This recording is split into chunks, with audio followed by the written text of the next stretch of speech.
Chers amoureux de la propreté et de l'environnement, bonsoir. Je me nomme Gokoukel Apollino, élève au collège bilingue Bari, en classe de 6e B. Je vais vous présenter quelques dessins qui montrent comment protéger notre environnement. Sur ce premier dessin, nous pouvons voir deux hommes qui s'évertuent, deux hommes qui pratiquent le reboisement sur une zone où les arbres ont été exploités. Qu'est-ce que le reboisement?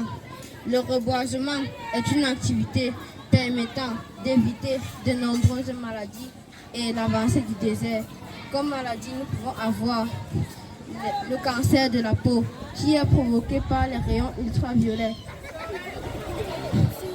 Sur ce deuxième dessin, nous pouvons voir deux enfants qui utilisent des sacs de tri pour ramasser les déchets. Sur ce premier sac, nous pouvons voir écrit déchets biodégradables. Sur ce deuxième sac, nous pouvons voir déchets non biodégradables. Et sur ce dernier sac, nous pouvons voir déchets plastiques. Utiliser des sacs de tri permet de ne pas s'embrouiller en essayant de vouloir recycler ces déchets.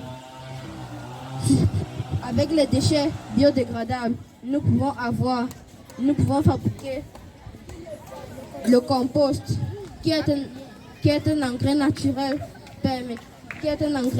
pour les plantes.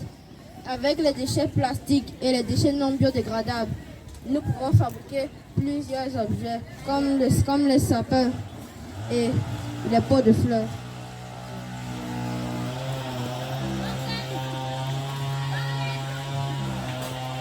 Sur ce troisième dessin, nous pouvons voir à l'avant 4 hommes qui ramassent les déchets au sol parce qu'il y a d'autres irresponsables qui en ont jeté sur leur environnement.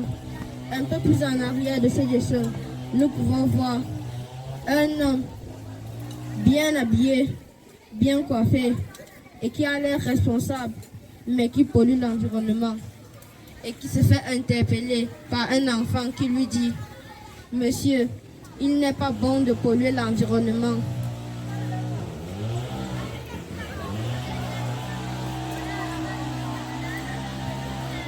Et sur ce dernier dessin, nous pouvons voir un garçon et une fille qui jettent les déchets qu'ils ont ramassés au sol dans une poubelle. Parce que si, depuis le jour de notre naissance, nous jetions nos déchets au sol, il n'y aurait même plus assez de place pour circuler.